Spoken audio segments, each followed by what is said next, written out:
답은 이제 어떤 종목에 투자가 되어야 되는지 어느 정도 윤곽이 나왔다라고 이제 판단이 되겠죠. 어떤 종목에 대해서 판단을 해야 되느냐.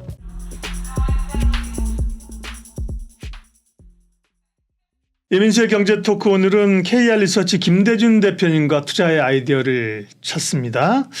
주도주가 과연 무엇이 될 것인가에 관한 이야기를 하도록 하겠습니다. 대표님, 네, 지금은 다들 우리가 성장주에 지금 왜냐하면 성장이 희소한 시기니까 그죠? 그렇죠. 2차전 이제 확실한 성장이 사실 나오는 섹터. 맞습니다. 그다음에 인공지능 AI 반도체는 뭔가 좀 새롭게 정말 혁신이 일어나는 섹터지 않습니까? 그렇죠. 그래서 보는데 그런 성장주에서 다른 쪽으로 네. 시장의 흐름이 바뀐다. 네, 바뀔 것이다가 아니라 바뀐다. 이렇게 얘기하셨으니까 네. 그 얘기와 함께 그러면 섹터 얘기 좋게 보시는 그런 주도주가 될 만한 섹터가 뭔지 얘기해 주세요. 네.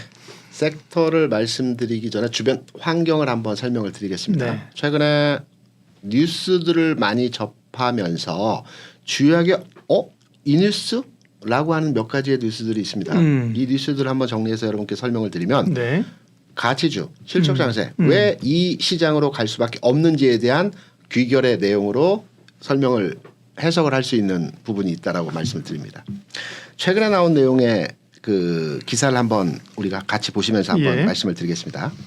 최근에 나온 7월 25일자 뉴스에서의 내용인데요. 중국이 부동산 경기 부양을 하고 있습니다. 이게 왜 중요하냐? 시진핑 3기 체제가 진행되면서 지금 하고 있는 건 아니고 이제 할 가능성이 지금 사실 중국 그렇죠. 부동산 못 되고 있거든요. 지금 못 되고 그렇죠? 있습니다. 네. 근데 이제 할 수도 있다. 예, 가능성이라고 부양 가능성이라고 타이틀로에 나왔죠. 네. 중국이 지난해에서부터 경기 부양을 계속해서 추진했습니다. 가장 그 경기 부양의 첫 번째는 개발과 부동산이거든요. 그런데 중국이 개발과 부동산 카드를 지금까지 쓰지 않았습니다. 주로 소비 뭐 이런 그렇죠. 거 했었죠. 네, 예. 소비 위주의 이제 부양책 카드를 네. 썼었는데 이게 잘 안 먹혔죠. 네. 시장에 원활하게 그 먹히지 않았기 때문에 중국이 이제 히든 카드로 가지고 있던 네. 부동산 경기 부양에 대한 카드를 쓸 수 있다는 측면에서의 기사들이 최근 나오고 있습니다. 그렇다면 어떤 영향도에서의 국내 주시장에 대한 영향이 있을 수 있느냐? 중국이 경기 부양을 위해서 부동산 카드를 쓰게 되면요, 1차적으로 철강 관련 산업이 움직이게 됩니다. 그리고 개발 관련 산업의 종목들이 움직이게 됩니다. 중국의 연동된 이 산업 구조의 국내 주식시장에서 흐름들이 바뀌게 되는 거거든요. 그래서 지금 나오고 있는 중국의 부동산 경기 부양 이 부분에 대해서 첫 번째로 주요하게 우리가 해석을 하는 부분이고요. 두 번째입니다. 두 번째는 이 부분의 데이터를 한번 보시기 네. 바랍니다. 중국 경제 성장률인데요. 최근에 이제 2분기 GDP 성장률에 대한 중국 그 내용이 나왔습니다. 6.5%, 6.45 나왔죠. 근데 시장 전반적인 7%였습니다. 네. 그래서 실망스럽다. 그리고 이 실망스러움에 대해서 주가 하락을 했습니다. 그리고 여기에 추가적으로 더 애덥던 게 네. 청년 실업률이 20% 이상이다. 이 부분의 뉴스였죠. 6.3이군요. 화면에 네, 6.3으로 나오네. 네, 네, 네. 그래서 잘 들여다보면 이 내용을 잘 들여다보게 되면 실제로 중국의 경제 성장률 6.3이 그렇게 실망스러운 수치냐라는 측면을 판단했을 때 아니라는 겁니다. 왜냐하면 중국의 올해 경제 성장률 목표치가 5.5%거든요. 네. 5.5%이면 1분기, 2분기 4.5, 6.3이면 5.5%의 목표 성장률을 어느 정도 채웠습니다. 그리고 청년 실업 20% 우려 섞인 내용에서의 많은 그 기사들이 있는데 이게 팬데믹 이후의 상황에서 누적된 실업률에 대한 데이터이거든요. 그래서 이 부분도 크게 우려할 만한 상황에서의 내용은 아니다. 실제 시장에서 해석되는 해석점과 좀 다르다라는 측면으로 일단 판단이 되고요. 네. 국내 시장을 보게 되면 2분기 성장률 이번에 발표됐습니다. 7월 25일에 0.6% 성장이었습니다. 실망스럽죠. 지난 1분기 성장률 1.1%였습니다. KDI에서 한 열흘 전에 발표된 KDI에서 국내 경제 성장률이 1.4%입니다. 그러면 우리가 잘 합산해서 역산 이제 가격을 수치를 내보게 되면 1분기 1.1%, 2분기 0.6%, KDI에서도 판단했을 때 3, 4분기, 4, 3분기 갈수록 1.8에서 2% 수준의 경제 성장이 나타난다라고 전망을 했거든요. 가장 보수적인 집단에서. 그리고 1.4%의 성장률은 바뀌지 않았습니다. 그러면 반도체도 마찬가지로 5월을 기준으로 저점 찍었다라는 평가의 기준이 있었고요. 그렇다면 경제 성장과 국내 경기 상황에서의 전반의 동향들은 3, 4분기, 4, 4분기 내년으로 갈수록 지금 수준 대비해서 흐름의 상승 곡선이 나올 수 있다라는 측면이거든요. 지금은 우리가 이렇게 얘기하죠. 터널의 끝자락이 가장 어둡고 동트기전이 가장 어둡다라는 얘기를 많이 하는데 그 과정 내에서 성장률 측면에서 지금 바닥점을 지나고 있다라는 측면으로 해석이 되는 부분이거든요. 그래서 나오는 기사에 대한 전반의 내용들이 부정적으로 인식되는 뉴스의 내용이지만 하반기 내용에 있어서는 마찬가지로 이 저점 턴어라운드하는 형태에서의 경제 관점, 흐름, 성장 추세에서의 내용들을 판단할 수 있다. 이렇게 판단하는 내용으로의 이제 그 상황 우리가 접수할 수 있고요. 네. 두 번째로는 유가 구리입니다. 우리가 이제 유가 상승을 판단할 때 유가 올라가면 부정적이다라고 많이 얘기를 하는데 유가는 적절한 규모 내에서 상승 흐름이 진행되는 것이 일반적으로 주식시장과 경제에 굉장히 동행하는 지표로서의 흐름입니다. 너무 빠져서도 안 되고 너무 급격하게 올라가도 안 되겠지만 흐름과 연동된 안정적인 유가 수준에서 흐름은 제 개인적인 판단 70불에서 100불 사이면 경제 흐름과 연동돼서 성장의 추세가 유지된다고 판단이 되는 네. 가격대입니다. 최근에 유가의 흐름을 보게 되면 가격의 흐름이 예사롭지 않습니다. 그리고 아직은 최근래에서의 박스 내에서의 가격을 돌파하지 못했지만 최근 바닥 짚고 올라오는 흐름의 모습을 보게 되면 가능성을 두고 판단하는 지점에서 위치입니다. 왜? 여름이면 드라이빙 시즌이고요. 최근에 중국에서 이제 앞서 뉴스를 말씀드렸지만 부양책 카드를 여러 가지 만지작거리고 있기 때문에 이 부분의 내용들이 유가에 영향을 주게 되면 당연히 상승 흐름으로 80불대의 고점 라인을 돌파하면서 유가 올라가는데 경제가 좋아지는 건 아니지만 경제가 좋아짐으로써 유가가 상승하는 이런 동행 흐름에서의 판단으로 해석을 할 수 있고요. 또 구리 가격입니다. 모든 산업의 첫 번째로 들어가는 게 구리입니다. 구리 가격이 움직인다는 것은 개발과 관련된 흐름에서의 진행이 된다는 거거든요. 그래서 구리 가격에서의 흐름도 최근 아직은 전환하지 않았습니다. 하지만 움직임에서의 흐름들이 조금씩 개선되고 있고요. 네. 여기에 추가적으로 말씀드릴 부분은 내년 4월에 우리나라 총선이 있습니다. 그리고 내년 11월에 미군 대선이 있습니다. 우리가 모든 선거를 앞두고 개발 관련 이슈를 일으키거든요. 그 SOC 투자 등등의 경기 그 호전 현상을 만들어 가야 되기 때문에 그래서 선거를 앞둔 전년도 단계에서의 흐름이기 때문에 이런 내용들을 다 갖다가 이제 상충해서 판단을 해보게 되면 답은 이제 어떤 종목에 투자가 되어야 되는지 어느 정도 윤곽이 나왔다라고 이제 판단이 되겠죠. 어떤 종목에 대해서 판단을 해야 되느냐 업종으로 들어가 보겠습니다. 네. 기계장비 섹터입니다.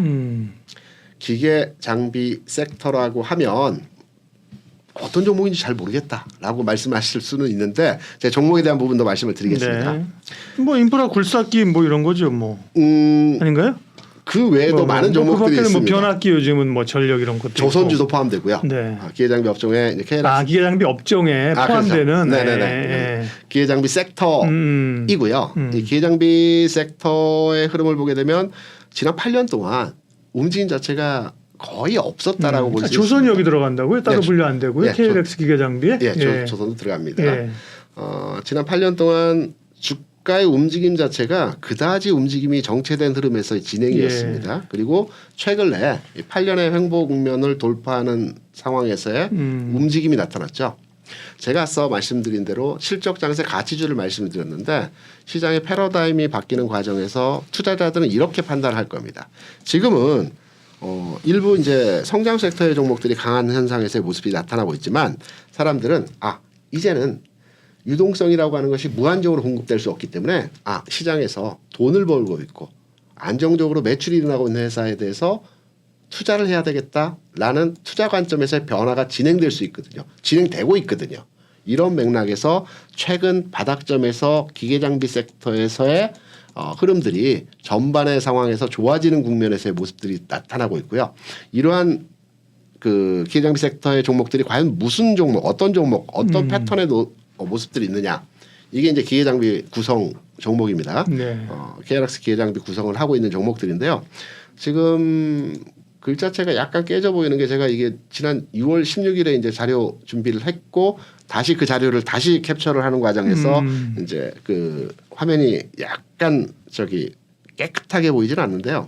요 부분의 종목들이 이제 기계 장비입니다. 뭐 HD 현대중공 뭐 등등등등등등 있습니다. 조선주력이 포함되어 있고요. 등등등 있는데 종목이 많긴 하죠. 한 16, 17개 종목이 되어집니다. 이 종목들을 잘 보시게 되면 개발, 건설 그리고 가치주 섹터에서 계속 돈을 벌고 있는 회사들 이 부분의 내용과 어느 정도 일치되는 등치되는 내용에서의 종목들이거든요. 이 종목들이 앞으로의 시장에서 두각을 나타내고 시장을 선도하는 흐름에서 진행이 되어질 수 있다라는 측면으로 해석이 되고 있고 투자 관점에서도 가능성을 보고 판단을 할 수 있는 종목들의 상황입니다. 그래서 제가 개인적으로 이제 종목에 대한 평가 기준을 이제 별표로의 진행을 이제 했습니다. 이게 이제 기준은 6월 16일 기준이기 때문에 이제 약간의 시간차는 지났지만 여전하게 가격 차에 있어서 6월 가격과 지금 7월의 가격이 좀 차이는 있겠지만 여전하게 앞으로의 8월, 9월 뭐 올 하반기까지 시장에서 이들 종목이 시장을 선도할 수 있는 내용에서의 종목 군단이기 때문에 이 종목들 위주로의 앞으로 시장 상황 대응을 해야 되는 측면에서의 그 섹터 그리고 종목에 대한 내용으로 말씀을 드리는 부분입니다. 오늘 관심 섹터는 중국의 이제 경기 부양에 대한 기대감들로 이제 네. 기계 장비로 간 거고요. 네. 그게 이제 앞서 말씀하신 성장주에서 가치주로 이들이 시장의 완전한 주도주가 된다는 거하고는 좀 결은 다른 거죠. 결은 같습니다. 같아요? 네, 예, 왜냐하면 예, 예. 여기에 이제 큰 핵심 우량주는 빠져 있습니다. 핵심 우량주가 빠져. 네. 그러니까 우리가 흔히 말해서 가치주라고 한다면 지금 포스코홀딩스가 이제 그 2차전지 관련해서 분류가 돼서 그쪽으로 네, 이제 네. 진행이 되어지는 부분이 있지만 통상적으로 가치주의 대장이라고 하는 포스코홀딩스를 보통 얘기했거든요. 지금 성격이 달라졌을 뿐이지. 네. 지금 말씀드리는 종목들은 아주 큰 대형주들은 들어가 있지 않습니다. 네. 우리가 말하는 흔히 이제 중형주 이상급 시총 한 30에서 52 내외의 종목들이거든요. 시장 자체가 대형주가 지수를 크게 끌고 가는 장이라기보다는 잔잔하게 움직이면서 수익률 게임이 가능한 가치주가 움직이는 실적 장세에 있지만 가치주가 움직이는 실적 장세에서는 삼성전자, 하이닉스, LG스인 솔루션이 움직이는 장이 아니죠. 이쪽은 다른 파트이기 때문에. 그래서 지수는 완만하게 상승 곡선을 누리면서 중형주 섹터에 있는 이 패턴의 종목들이 네. 시장을 주도하면서 끌고 가는 형태에서의 모습이 진행이 될 것이다. 그 모멘텀은 이제 중국이다. 지금은 사실은 중국 모멘텀은 굉장히 줄어들었죠. 그다음에 이제 네. 북미, 미국 쪽으로의 투자에 대한 포커스가 맞춰져 있는 거거든요. 네. 사실 뭐 기계 장비도 그렇고 다 지금 건설 기계 다 그렇게 그렇죠. 맞춰져 있는 건데요. 네. 중국의 모멘텀이 있을 수 있다. 앞서 보여주신 그 KRX 기계 장비에는 보면 조선이 있었고요. 네. 건설 기계, 뭐 네. 일부 이제 원전에 포함되는 뭐 기계 장비 이런 쪽도 있었던 것 같습니다. 거기다 그런 말씀은 가치주라면 철강이나 네. 이런 것도 들어가, 화학도 들어갑니까?